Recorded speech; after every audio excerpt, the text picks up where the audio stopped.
Afternoon and good day. Welcome to another edition of the Digital Download, which is, The I won't longest even count on running you. business talk show on LinkedIn Live. So close. The So longest close. running weekly business talk show on LinkedIn Live. You'd think after almost 3 years we'd have this nailed down. Well, we Yes. just rely on you to know what the patter is for this. That's right. The longest running weekly business talk show on LinkedIn Live. Today, we'll be talking about lead generation with a special guest, Drew Donaldson. Drew will be joining us in just a moment. Drew says effective lead generation isn't about how many leads you can get, but how many sales opportunities you can create. He's going to share with us what he means by that and some things that we can do about it. But before we bring Drew onto the show, let's go around and introduce everyone. And around is kind of a small circle today. While we're at it, while we're going through introductions, why don't you reach out to a friend, ping them, and have them join us? We strive to make the digital download an interactive experience. Audience participation is not only highly encouraged, but it is a great part of our show. We would love to hear from you. So please add your comments and we will bring them on screen as well. Right. With that, introductions. Adam. Good afternoon, everybody. Or good morning, depending on where you are. I'm Adam Bray. I'm co-founder of DLA Ignite, and I'm very much looking forward to this because lead gen and pipeline and conversations seems to be the stumbling block for every business that I talk to, no matter what their territory, what their vertical, what their size. Excellent. Tim. Hi, yes, I'm Tim Hughes. I'm the CEO and co-founder of DLA Ignite. I'm also famous for writing the book Social Selling Techniques to Influence Buyers and Changemakers. Could you do me a favor, Rob? Could you just put up Andrew's good morning, good afternoon, so we can wave and he can wave back? That's right. He waves to the monitor. Oh, I see him waving now. Excellent. Thank you for that, Tim. And myself, I am Rob Durant, founder of Flywheel Results, a proud DLA Ignite partner, and I help startups scale. So thank you for that, gents. Let's bring Drew on. Drew, good Hello, morning. Drew. Welcome. Hi, how you doing? Thanks for having me. Absolutely. Adam, Rob, nice to see you. Please tell us a little bit about yourself and what brings you here today. Absolutely. So my name's Drew Donaldson. I'm the CEO of Grow House, and we are a strategy firm that we do a lot of lead generation. I wouldn't say we're necessarily a lead generation firm, but most of the clients that come to us, service-based businesses, that's what they're looking for. They're really looking to get leads into the front door so that they can turn them into loyal customers and serve them for years to come. So lead generation is a big part, not only of my own business, but the business I do with my clients. Excellent. So I didn't know there was a memo going around about beards. If I'd known, I would have grown one. Oh, yeah, that came out last week. Man. Yes, yours is very impressive, particularly for a week. Yeah. Oh, yeah. This is actually just my 5 o'clock shadow. It was like 3 feet. I had to trim it to make sure it fit in the frame. There you go. Well played. Drew, let's start off with a basic question. You talk about sales ready opportunities versus leads. So what do you mean by a sales ready opportunity versus a lead, or as I've heard you reference it, versus a cold lead?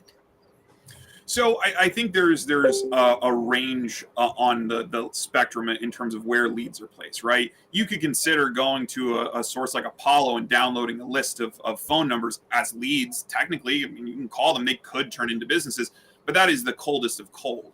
And even when you go and have like a webinar or a white paper or something like that, where people are raising their hand and saying, hey, I'm interested in this, all they're saying is they're interested in that piece of content, not necessarily they're interested in talking to you, doing business with you, doing anything more than kicking the tires. And so what I focus on with my clients is I don't care about the number of leads. I care about how many are ready for sales. And so the way we do that is, instead of worrying about gating white papers and gating webinars, it's like, put the content out there for free. Don't collect a lead on the front end. Instead, wait until the person has completed the webinar, then collect a lead, book the call. So a lot of the campaigns I run right now on TikTok are focused on presenting an offer that appeals to someone emotionally and shows that we have empathy for the problem, giving them some hope that we can solve that problem, and immediately getting them on a call, as opposed to getting them to download some white paper and then having an SDR waste time following up with them, which, the conversion numbers there just are not in most people's favor, right? Unless you have a huge team of SDRs calling hundreds of people every day, the metrics for that just don't work for your small and even medium-sized businesses a lot of time. So in terms of coldness is where no one's ever heard of you before, and then gradually, at what point does where are we getting warm? I would say after someone engages with a piece of your content and raises their hand and says, yeah, I want to learn more about this, I want to have a conversation, they're taking that initiative. They're kind of crossing that chasm from the lukewarm of people who are just watching your content, just engaging with you on social media, and actually saying, it's worth it to me to carve out an hour of my time to have a conversation with you. Because I often see on LinkedIn people leaving the comment, and it's like they've written it from a list. It's like someone sent it out, and it says cold calling doesn't work, but warm calling does. Yeah, it's a bit like saying, well, cold call. It's a bit like having that the negative positive actually makes the negative a positive. Yeah. But at what point, but no one actually defines what warm calling is. What is it? I mean, I would consider warm calling in that area where someone has actively said, call me, right? It's like the old direct mail days, right? You'd have a postcard, and Bob Bly talks about this in his Irresistible Offers book, right? He says, like, put a card in your mailer that has a checkbox that says, I want a salesperson to call me. So, like, you get the leads back, you get some that are, like, not really ready. Okay, those are your cold leads, or your lukewarm leads, let's call them. But the people who are raising their hand and saying, yeah, this is so impactful, I want to have a conversation, I want to talk more about this, those are going to be the people you really want to focus on. And so I think that's really the separation. The other part to, like, warm calling, cold calling, I mean, at the end of the day, all of cold calling does work. It's the scalability that you need. You need to be able to have someone sit there and contact hundreds and hundreds of people to get the conversion rate to a point where it actually makes sense. If you're a solopreneur, if you're just like, a consultant, if you're a two-person agency, you're not going to have the capability to do cold outreach in a really strategic way at scale. That's the problem. So if we know that that's the limitation, then we really should focus more on getting people that are, if we're going to fill our calendar with 40 appointments a week, let's fill them with 40 people who've already raised their hand and we've not just, like, gone out and poked them and said, like, hey, should we talk?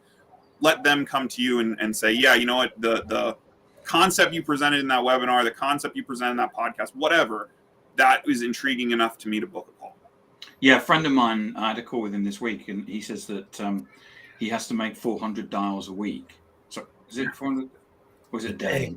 400 dials a day to basically make a meeting.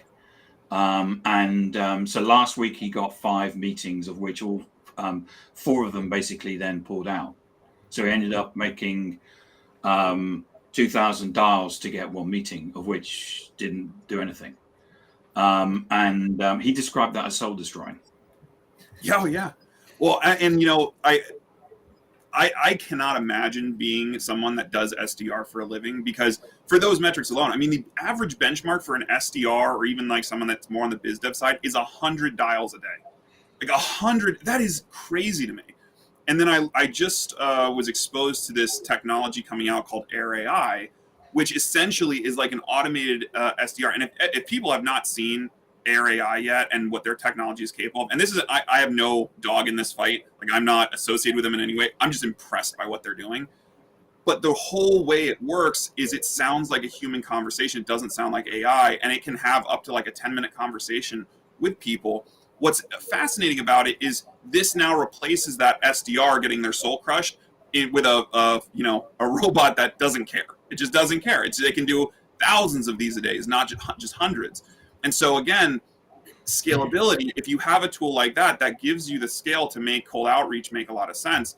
But not everybody's going to be able to afford a tool like that. I've been trying to sign up for it to try it in my own business, and they've gotten so many people come in that they don't let anybody else join right now. So, good luck finding the demo or getting in. But I think that's going to be the way things go, because I can't imagine that soul crushingness staying in the market. Anything that's that painful, people are going to automate away. I wanted to bring some comments on screen and share those. First, we have, and I apologize, I butcher names, but I try. Ashfaq Hussein, who says, I agree with Drew, especially in the world of digital automation. There's a massive opportunity to nurture the lead until they are warm prospects, with in turn will have higher conversions compared to just generating leads at the top of the funnel. And then we have Hannah Drake Kelly sharing 100 dials is high. Most SDRs around 40 to 60. My best one was 75, but he was an animal. But I think there's a difference here between dials and conversations, isn't there? A dial is, I'm going to dial your number, it's going to ring, no one's going to pick it up, I'm going to move on to the next one. That's you can do 1,000 of those a day. She made another comment about needs a new script. Yeah, you only need a new script at the point you've actually got through to somebody and they've said, please don't bother me again, and put the phone down. I mean, I know I don't take cold calls, so no. You can dial away. You can have 1 million dials, but I don't take cold calls. Yeah, and I think and neither do lots of senior people. Yeah, your comment, Drew, about wait until they have expressed some sort of interest in you. The challenge is that these days most people do not want to be sold to. As a salesperson, I get through to you and I tell you, I'm really great at what I do. And you say, well, you're going to say that, aren't you? Because no one's ever going to begin the conversation by saying, I'm not very good at what I do. So, it's like these are just words. I may or may not be in market, but until there is some context and some relationship and some trust there, you're just telling me words. No one ever says we're third best, we're a bit expensive, we don't always deliver on time. Everybody is market leading, customer focused, and all of this stuff. So I think that the challenge is that the challenge for people is getting to that point, isn't it? So yeah, they've come to a webinar, they've engaged with the content. The challenge is getting them onto the webinar in the first place, because let's be honest, we could all be on webinars from dawn till dusk every day, because everybody has got into this onto the hamster wheel of content marketing. I'm going to send content out, and because my content's really good, it's going to do some work for me.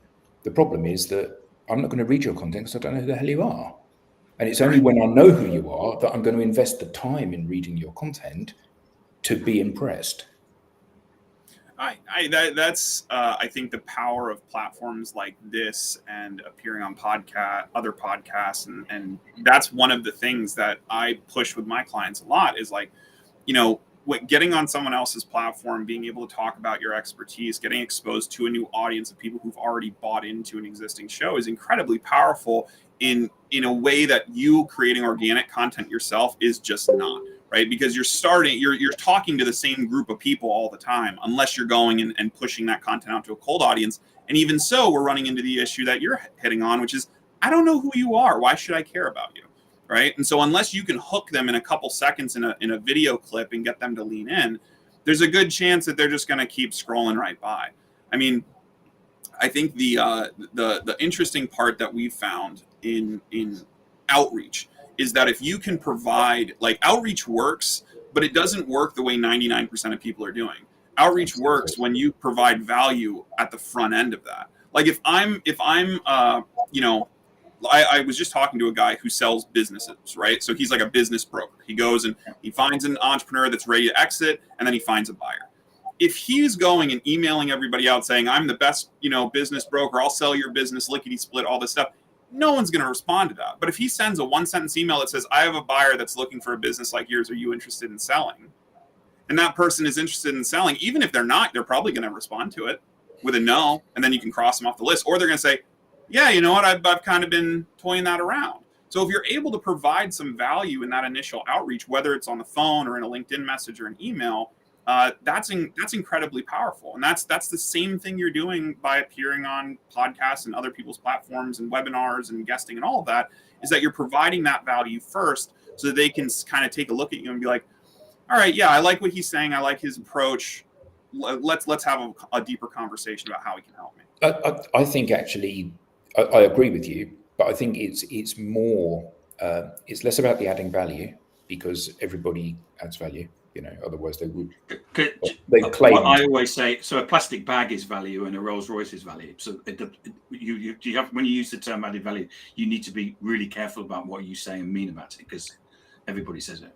But I think Drew, you know, the fact that your first comment on here was about, you know, this is just my 5 o'clock shadow. You know, yeah. people will have watched that. They will have laughed and they will have thought, I like him. He's a nice guy. And I think that's, and your comment absolutely nailed it when you said it does work, but people are using it to scale the wrong bits. And yeah, you go onto a podcast, you demonstrate that you're a nice guy and people are going to like you. And there's a bit of personality there. And that's the thing that unlocks them consuming content in the future. And I think that a lot of the mistake that businesses make is they assume that I'm going to get you on my podcast and then you're going to buy. Or I'm going to get you on my, not podcast, I'm going to get you on my webinar and then you're going to buy. Or I'm going to get you on my webinar and then you're on my sales process. I'm going to mail you every week or month or 6 months or whatever it is. And actually, that's like journey mapping. Customer journey mapping is never customer journey mapping. It's always your sales journey mapping, because you're only ever looking at it from the objective that you're going to put your hand in their pocket and take some money out. And I think that the really interesting thing is that when we think about the personality aspect and using these tools to scale that, that's where the win is. Because, you know, for what you do, I don't know anyone else that does that. And you're the guy with the big beard, and actually that's quite engaging and endearing. And that means that there's no apparent threat to me having a conversation or pinging you a message saying, oh, can you give me some thoughts on this? And I think it's that bit that people often miss when they're trying to create a strategy for selling, isn't it? I think so. I think the other thing you kind of hinted at there is that I think people are very impatient when it comes to content marketing. They see these things as transactional where they should be relational. The whole idea of a customer journey is that you start someone cold and you get them to be warmed up to you over time. And yet most people treat content marketing like, well, I'm gonna get you on the webinar and then you're immediately in the sales funnel, like you're saying. No, you shouldn't be in the sales funnel. You should be in the content funnel. You should start dripping out, hey, did you like that webinar? Well, hey, we have a webinar coming up next week on this topic. Or, hey, you should check out this white paper that we wrote or this checklist that we put together for people that went to this webinar. Like, I think most people, especially because the attribution of content marketing is so difficult, they want that immediate, like, okay, we got a lead, they're in the sales pipeline, we're closing at this percentage rate. They're not willing to be patient enough to really warm these people up over, 30, 60, 90 days. They just want the sale right now. They were on the webinar, they're hot, let me give them a call, let's see if they want it. And meanwhile, if you have 500 people on a webinar, that's a week's worth of dials. And if you get one person out of that, you might be lucky, but you're going to annoy the other 499 that don't care about it, or just checking it out because the headline was cool. So it's really a challenge. Yeah, I agree with you, Drew. I think that, we have to be quite careful, don't we, in terms of seeing, we run a webinar and immediately that means that the people are basically all qualifying in. Whereas as you say, the person could be there just to, you're sharing this great idea and then maybe just checking out what that great idea is. There's no budget, there's no process, there's nothing behind it. What do they say, Tim? The first 3 people to buy your product are your competitors. So simply because they showed up for the webinar does not mean that they are there to buy. They might be your competitors there to spy. I wanted to bring up Andrew's comment. I love it. Andrew Slesser says, to get any connection to buy into what you're trying to sell, there needs to be a personal connection between both parties. If there isn't, the buying party will never be interested in what the seller has to say. Drew, I wanted to get your thoughts on that. So, yes, but again, everybody's doing this wrong. Like every single personalized message I get on LinkedIn or through my email is the same hacky script that there's got to be some sales course out there that gives away these templates because it's the exact same thing, right? I get it as well, Drew. The other day I had two, and I meant to take a screenshot. I had it was the two different companies, same title, same script. Yeah, it's saw you went to this school or saw you did work with this person, looks great, by the way, and then sales pitch. And it's like that's their attempt to build some kind of connection. And if you look at how that is actually supposed to work, what it's supposed to be is that if I want to get in Tim's good graces, if I want to get Tim on a call, I'm going to go and follow him on LinkedIn. When he posts something, I'm going to say, "That's a great post, Tim. Great insights. Enjoyed it." And I'm going to do that over the course of the next 6 weeks until Tim starts seeing me and going, "Who's this bearded guy commenting on all my posts?" Right? And either he reaches out to me or I start having a dialogue with him in the comments. We build that relation. "Hey, Tim, I have some ideas to share with you. Can we jump on a call?" If I do that over 6 weeks and me and Tim are now LinkedIn buddies, of course he's going to jump on a call. Why not? That could be a good connection. He might actually gain something. I'm leaving real organic posts. But if I just reach out to Tim and say, "Tim, great things you're doing with DLA Ignite.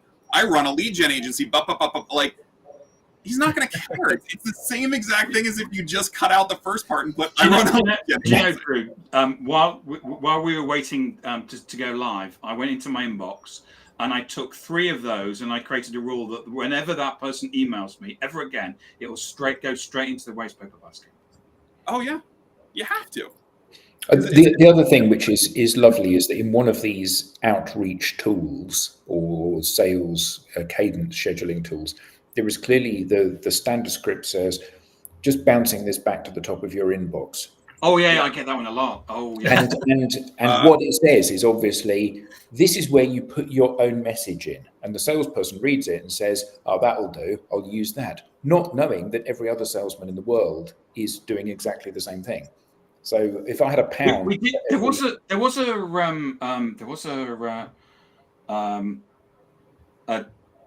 thing where basically what happened was that people would send you a picture of it. They said this is the last time I'm writing to you, and they'd send a picture of a squirrel or something like that, and that went on for about 3 weeks, and then it died. but everybody did it, so there must have been. I think it's like marketing profs or something like that, or something where they say this is the way that to get hold of people. And of course, quite often, Adam always says, you can send a LinkedIn message and get $1 million deal. That's luck. Yeah. What you need to be able to do is send 2, 3, 4, 5 LinkedIn messages and get $1 million deal on each of those ones. That's when you have like a methodology. I was just reading this thing about David Rockefeller last night and his Rolodex, which, he kept very closely guarded. And when they finally, after he died, and they finally opened it up and started looking at it, what they found was that he didn't just keep the contact information in there, but he kept personal details on every person he met. And he would review them prior to a meeting. And he said, and I think it was a letter or something, that he thinks that is the biggest reason why he was able to put together so many of these deals, is because he would go and say, "Hey, last time we talked, your daughter was on a field hockey scholarship. How's she doing at, Penn or whatever?" And that personal connection over time is what made people so, ruthlessly loyal to David Rockefeller. So I think if someone of his stature is taking the time to actually take note of the thousands of people that he's run into in the course of his life and take those notes, it shows there is some value in that, way beyond just scraping their LinkedIn and being like, "Oh, you went to Stanford? I went to Stanford. We should talk about that." The other one I'll name and shame, and I'm sure you guys get 100 of these a week, calendar.ai.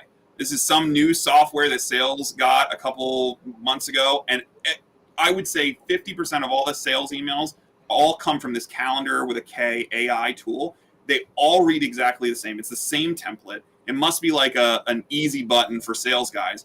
But I did the same thing. I create a rule that anytime an email comes in that in the footer says this email was created by Calendar AI, right into the spam box. Because I'm interested in talking with people who haven't actually taken an interest in like what I do. I had a company, Grow House is the name. I had a company that sells irrigation systems reach out to me. like they didn't even look at the website. Like they did nothing. They just saw it and they're like, oh, you must do a greenhouse. Like that's the level that I think a lot of SDRs are working on, or even some of the AI tools are working on. They're not building that real connection. That's really interesting, Drew, because I went to ChatGPT and I basically asked it to write 5 questions for you, having read your website. And the 5 questions it came back with were all about irrigation systems. So I'm going like, and I'm reading your website, and I'm thinking, there's nothing on here about irrigation systems. And I'm going through your blog and stuff like that. So where's it going? Anyway, it came up with, that's what ChatGPT did when it. I mean, Tim, you can ask him. I might not have the most accurate answers, but I could probably string something together for you. Thank you.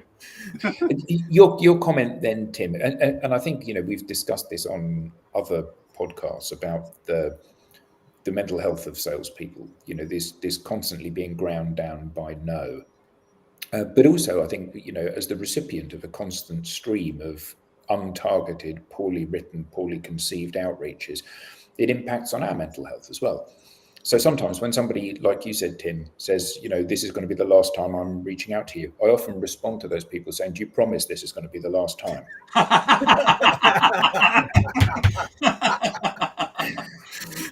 So you were a mental health advocate in that role? For my own mental health. Oh, okay. Follow. All right. So last week, Drew, I took a number of emails. I get ones, about we've got thousands of people that can develop apps for you and stuff like that. So totally inappropriate. So I took that and I put it into ChatGPT and I said, can you write a response that lets down these people gently? And it just came up with some great responses, and those people haven't written back. Every day I find a new use case for ChatGPT. So it's I will have to steal that one. I mean, I think you were referencing it earlier, like the picture of like, hey, you're driving me nuts, and then the picture of the squirrel. That's it. Like, that's it. It's a charm offensive. It's run by a guy named John Bunchen. He's a really smart, like his whole story is very interesting from a marketing perspective. Like the way he started was essentially he was a sales guy. He got home from the pub a little bit late at night. He was really drunk. He wrote this funny drunk email to a prospect. The prospect loved it. And he's like, oh, if I'm actually funny in my sales pitches, if I'm engaging, if I'm endearing, people will like it. The problem is he's very creative. He can write a very charming email.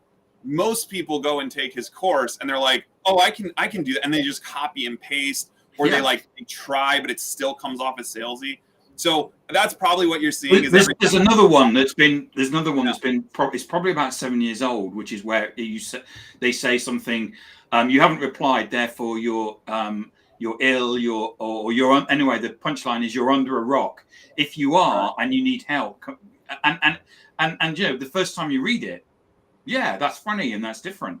The 50th time that you read it, you go, get a life, guys. You've got to get you need to learn how to sell. Can I pick up on this comment that's here? How do you deal with the challenge of a noisy market while nurturing leads results in competitors taking your potential clients? They weren't your clients. Like, I don't mean to be glib. Like, they're not. It's that whole thing. She's just not that into you.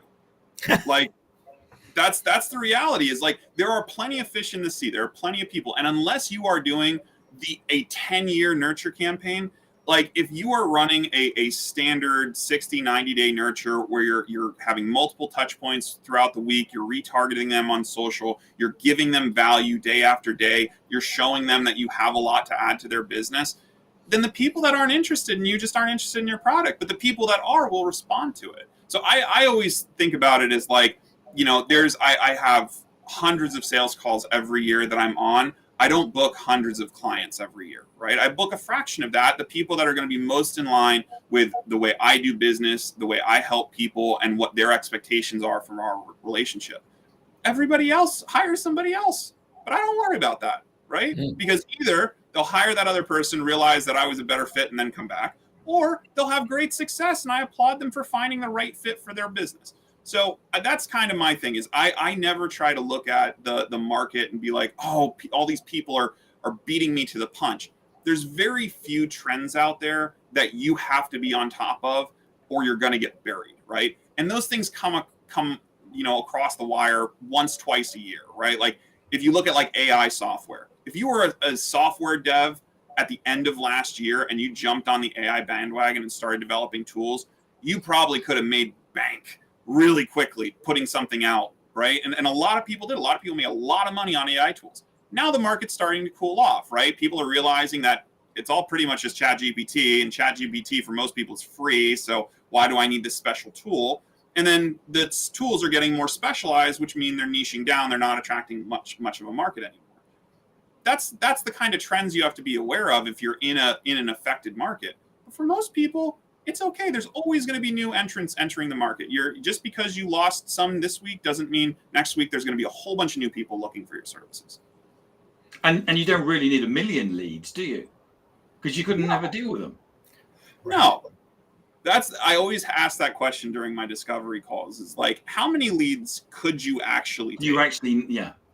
And when because my focus is booked on the calendar, usually it's like, well, if I could do like 3 more meetings a week, I'm like, okay, well, 3 more meetings a week is not the justification to spend like hundreds of thousands of dollars on a marketing campaign. Like that's pennies, right? Like you could just get that by reaching out to all your current customers and asking for referrals once a week.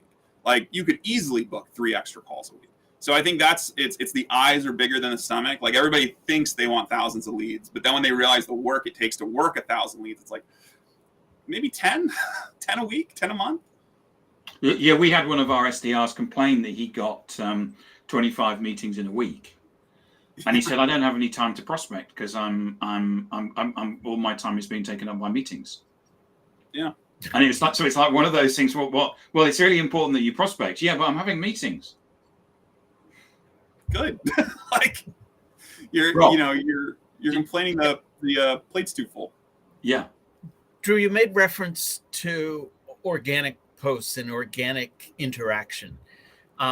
Organic posts often provide authenticity and genuine engagement, but how can businesses amplify the reach of these posts using paid advertising without losing that authenticity?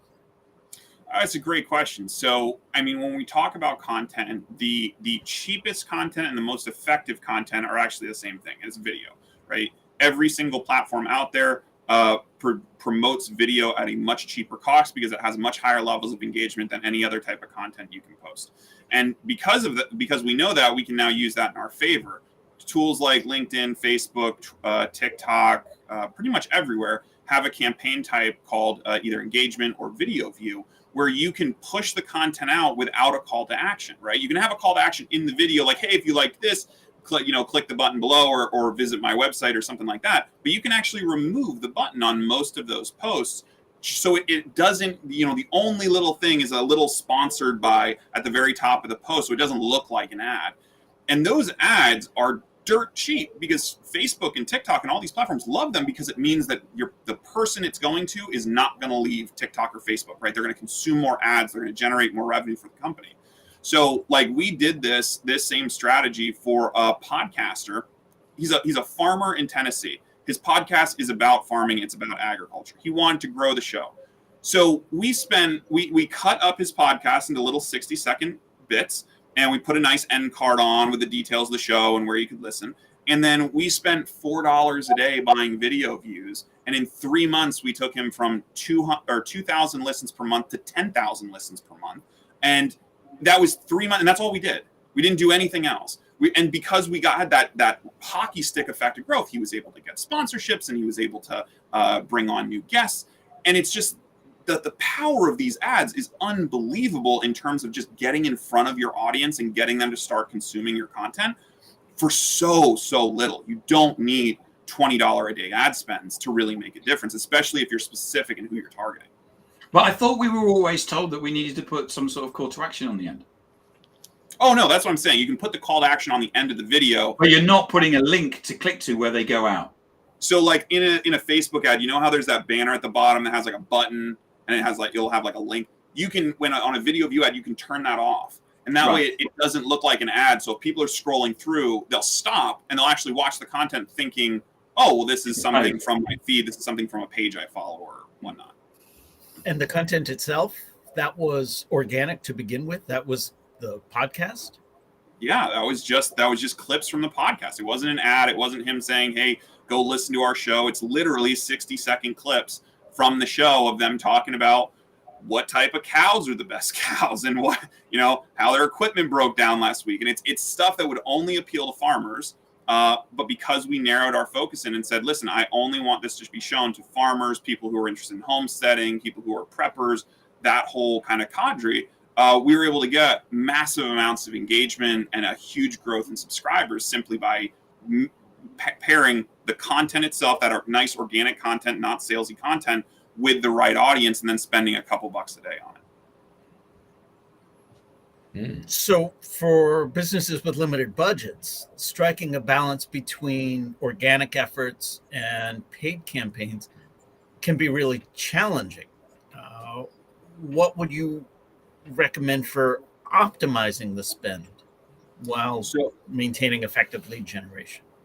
So the way I would look at it is there's platforms, like if you look at a chart of the lifespan of a social media platform, right? Every social media platform, and there's a famous chart out there that tracks all this, but there's a point where all these platforms peak. And to my knowledge, there has never been a platform that has peaked that has then peaked again. Once it peaks, it's kind of over and the platform starts dying, right? We've seen this with MySpace, we've seen it with Facebook, Snapchat. All of these platforms they hit their initial peak and then it's kind of a slow decline. Facebook, Instagram, they're on a slow decline, right? To kind of becoming irrelevant. TikTok, I think, is still on an upswing.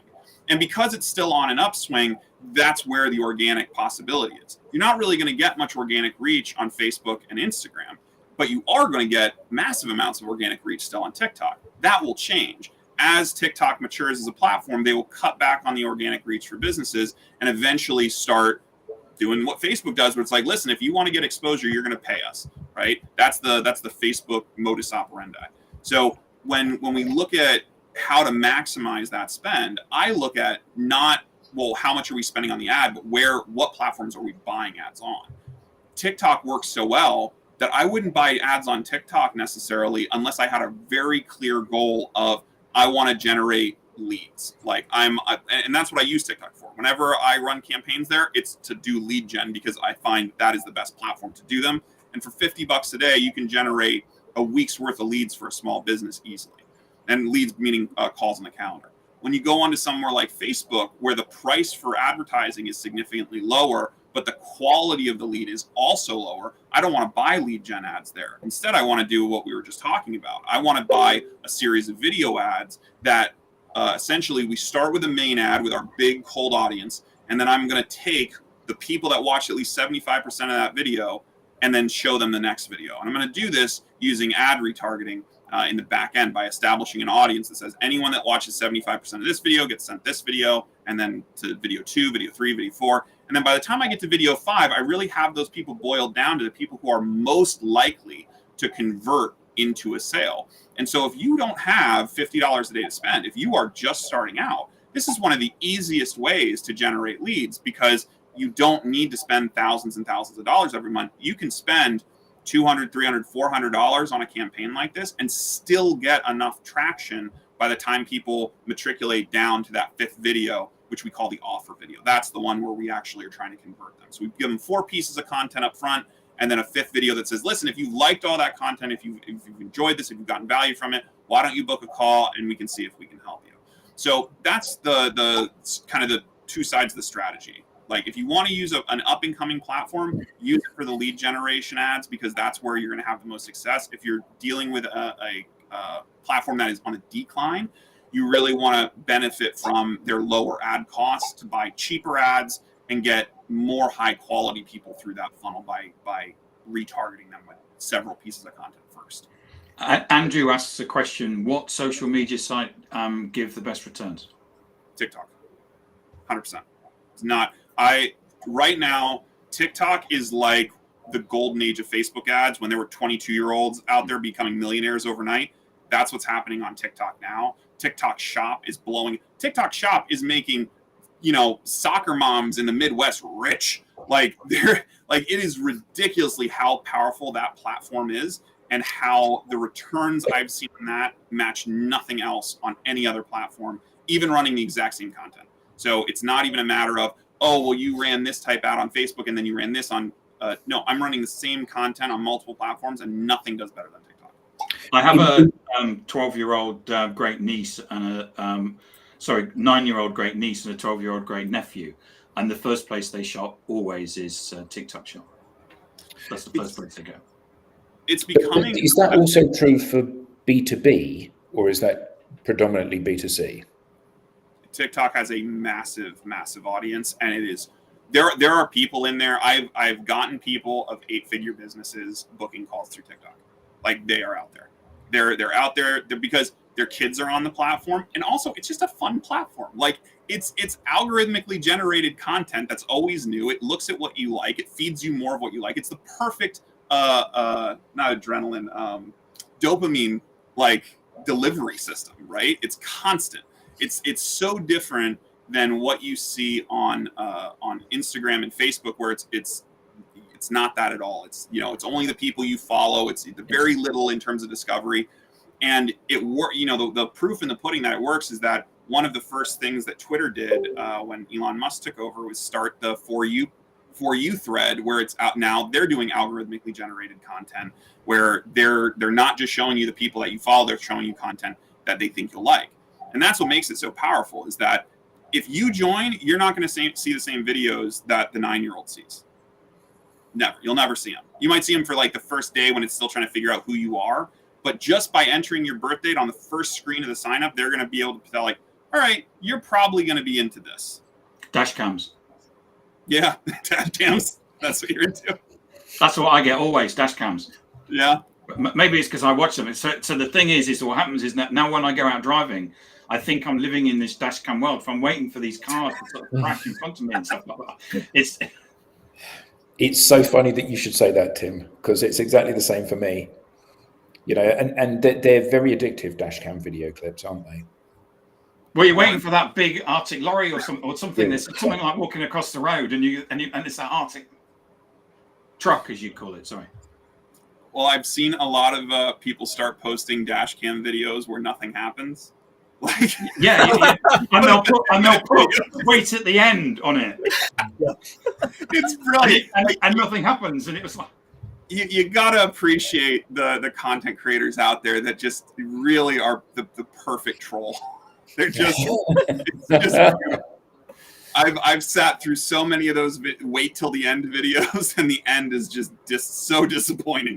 But it works. It gets them views. It gets them more watchers. And you wait to the end, so the algorithm sees that people are waiting to the end on this video, which is. So Facebook did something a while back about.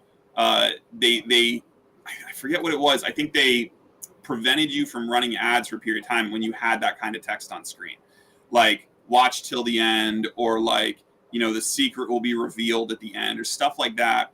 I don't know if they do it anymore, but I remember attending a webinar with someone on the Meta Ads team, and they were talking about how like they're trying to diminish the use of that because everybody was doing that. Everybody was, and it was just polluting the platform with a bunch of like they did the like this post if. That was the other thing they were really coming down on, because people were using that for retargeting, and they were like, nah, you can't. So there's a really good question come in.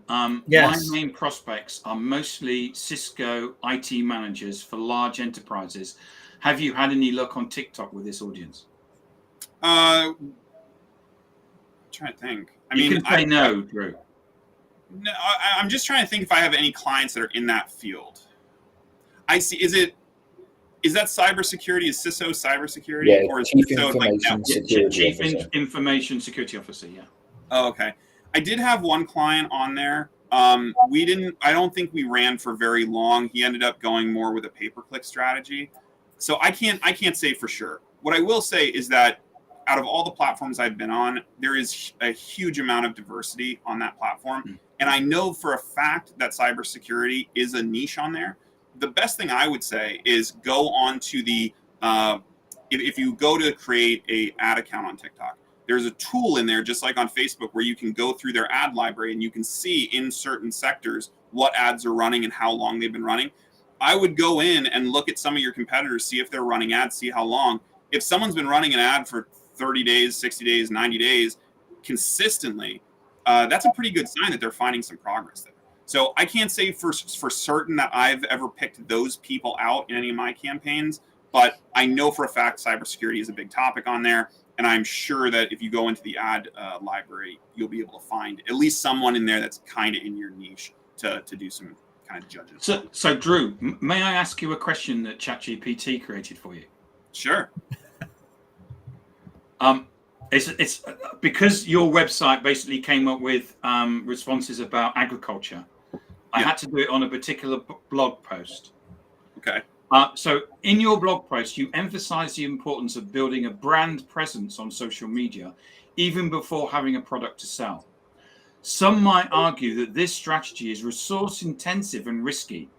Can you share specific examples of companies that have successfully employed this approach and how they have mitigated the potential risks? Good question, isn't it? Yeah, it's a good question, but I take issue with the fact that if you're just starting something out, it has to be necessarily labor intensive. Like, think about it this way. Like, I always get a chuckle with Gary Vee because he says, like, oh, if you're not producing 60 pieces of content a day, like, you're doing something wrong, right? And his heart's in the right. He's got a team of people doing it. That's the problem, right? Like, yeah, when you have a team of people, you can create 60 pieces. If it's just you, creating 60 pieces of content is insane for someone who's running a business and has to manage payroll and have staff meetings and meet with clients and actually do the work they're getting paid for. Like, that's ridiculous. So when you're in that position, you can't be doing that. But at that point, your business is already established. So if we're looking at a business that's just getting started, let's say, Tim, you're thinking about doing something different. You're gonna start a new lemonade stand, right? And you're gonna leave everything behind and you're gonna do that. Well, you're not gonna just pack up one day and call up DLA and say, like, I'm out. I'm doing a lemonade stand now. No, you're gonna do the pre-work while you're still employed. You're gonna say, all right, well, the first thing I need to do is create a brand. All right, so I have the brand, I have the logo, I have the color. Okay, now I need a product. All right, this is what the product's going to be. I'm not going to sell the product for a while, but I need to create this. And then as we're going through this, you have time to go and put up posts, talk about the best kinds of lemonade, talk about, when you're going to launch, what your new location is going to look like. You have this time because you haven't actually started the business yet. So the problem is in the question. There is no risk. There is no resource intensiveness. And also, you don't need thousands of pieces of content pre-launch. You just need something that when you first get out into the market and you say, hey, come to my lemonade stand, that if they pull up your page, it's not blank. Like, so I think the concept of like this has to be this big arduous thing is just, it's not correct. It doesn't take a lot of effort. I mean, I can spin up a page for a business in 20 minutes, right? It's not a Herculean effort to add a banner and a profile image and fill in some details on Facebook or TikTok. What's really the bigger problem that people have is actually taking that concept and then starting to make sales, right? You can do all the great product development and you can do all the great branding and all of that ahead of time. Great. But the problem people always have is that they don't validate the idea ahead of time. And this happens even before the branding takes place. You should validate the idea so that by the time that all this work you're putting into the branding and the content, it's going to pay off because you already know the idea works. So like in that scenario, you would, before you ever start a Facebook page or a TikTok account or a website, you're going to go out and set your lemonade stand up at a flea market and see how many cups of lemonade you can sell. And then you might do that over the course of 6 weeks to see what kind of traffic pattern changes over those 6 weeks. And if no one buys your lemonade, well, the market is spoken. Your lemonade's no good. Go back to the drawing board. If you sell Go out back to every DLA. yeah, Yeah. if you sell out every day, then build the Facebook page. Like, that's not work. That's not a risk. So I think that's the problem I have with that question. It's like There's- there are plenty of business. There's a drink in the here in the UK. I don't know if it's sold elsewhere. I can't remember the name of it off the top of my head. But when the owners were thinking of leaving their jobs, they bought a stand at Glastonbury. And which probably translates. And they basically had 2 bins outside, and they said, "We're thinking of quitting our jobs. If you think we should quit our jobs and set this company up, put your container." This is in the days when single-use plastic was okay. Put your single-use plastic in this bin, and if you don't think we put, and the bin where they should quit their jobs basically was overfilled, so they quit their jobs. That's the perfect market to validate in, especially at something like Glastonbury, where you're going to be exposed to hundreds. Was it like 300,000 people attend Glastonbury every year, or something like that? That's a fantastic opportunity to validate, and it was worth every dollar, even if they would have failed. I bet the stand there wouldn't have been cheap, No. But I mean, they're great validation in terms of whether they should quit or not. Yeah, and they would have saved thousands of dollars if everyone said, "No, don't quit your job. This is terrible." They would have saved themselves potentially hundreds of thousands of dollars in development costs, knowing that, hey, this idea just isn't that good. And that's okay. Not every idea is going to fly. I've had plenty of ideas that sink like rocks. But you know what? I validate every single one before I invest in building them out. Thank you. Yeah. So, Drew, paid and organic podcasts and blogs and videos. There's only 28 hours in a day if you're a small business owner, and you're probably working all of them. Yeah. What do I need to be doing? What platforms do I have to be on? What content do I have to be creating? Where do I put all of this time and energy? Do I have to be on all of them? So I don't think so. I think you have to be really, especially when you're first starting out, you need to be really specific about the platforms you're going to be participating in. And the platforms you participate in should align with the audience you're trying to serve. So for example, if you're only trying to target CEOs, Facebook is probably not the place I would go first, right? I would start on LinkedIn, because where are CEOs most likely to hang out? They're most likely to be on LinkedIn. I would also say TikTok, because it has such a wide and diverse audience, and because it has organic reach. So I would balance those two things. I would look at, where is the audience you're trying to reach, and making sure you're on those platforms that they are on. And also, what are the platforms that are going to give you the best organic exposure to your content? Because budget's a concern. We want to be able to take advantage while we can of platforms that are willing to show our content out to the world. When it comes to the actual workflow, what I always say is content recycling is the key to any content strategy, right? This idea that you have to create thousands of unique pieces of content in multiple formats is crazy to me. What I do right now is whenever I'm on a show like this, I have my team, and again, this relies on a team. If you're doing it by yourself, you have to scale it down. But if you have a team, I give them a recording like this. They cut out the best little bits. We go and take those and get them transcribed. And then we use those for social posts on whatever platforms we're gonna post them on.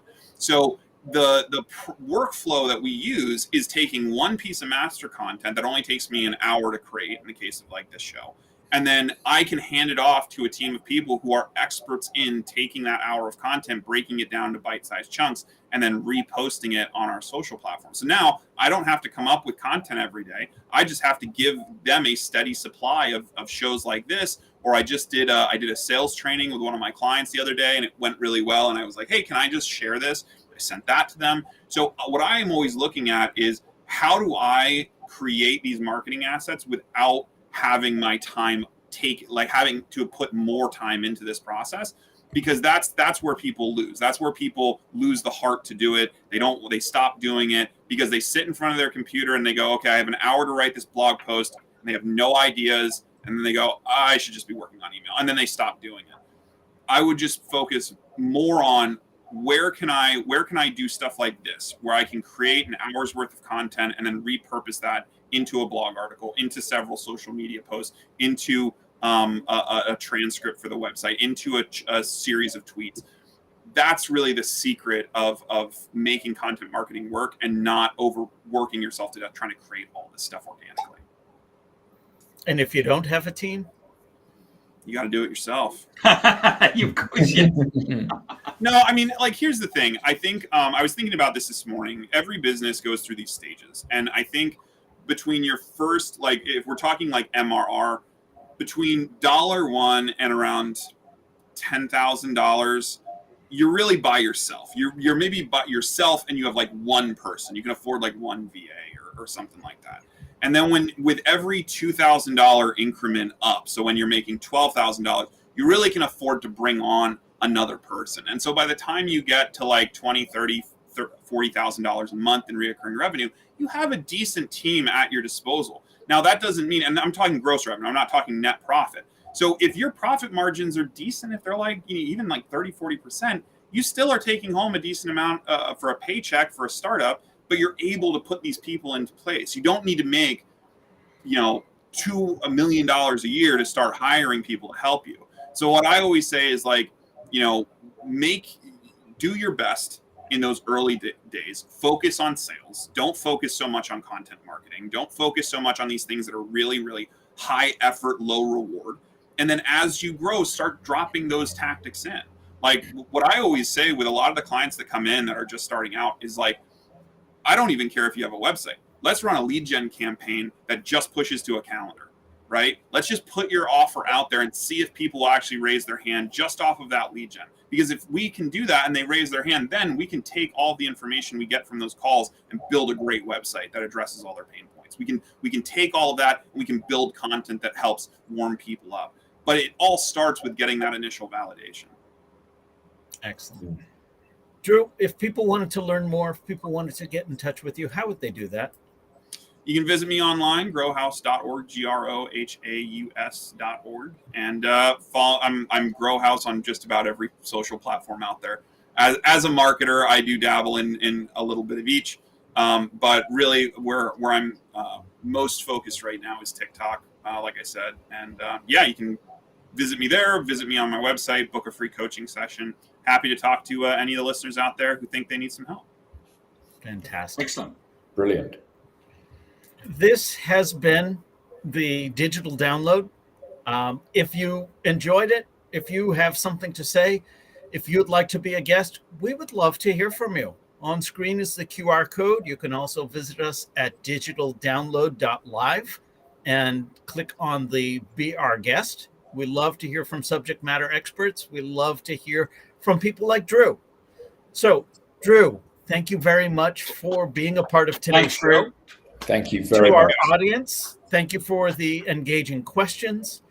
Tim, Adam, as always, thank you for another great episode. And signing off.